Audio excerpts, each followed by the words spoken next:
देशाच्या 79व्या स्वतंत्र दिनाच्या पूर्वसंध्येला नंदुरबार तालुक्यातील भालेर येथे तिरंगा रॅली काढण्यात आली।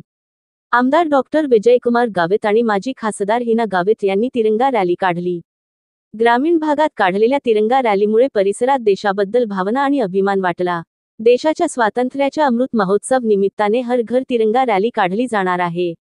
स्वातंत्र्य दिवसाच्या पूर्वसंध्येला राज्याचे माजी आदिवासी मंत्री तथा आमदार डॉक्टर विजयकुमार गावित आणि माजी खासदार हिना गावित यांनी तिरंगा रॅली काढली।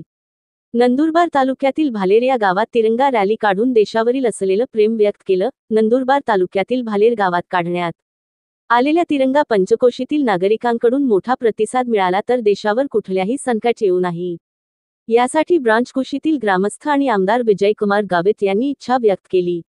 आमदार गावित आणि माजी खासदार हिना गावित यांनी हिरवा झेंडा दाखवत तिरंगा रॅलीला सुरुवात केली। संपूर्ण गावातून तिरंगा रॅली फिरवण्यात आली।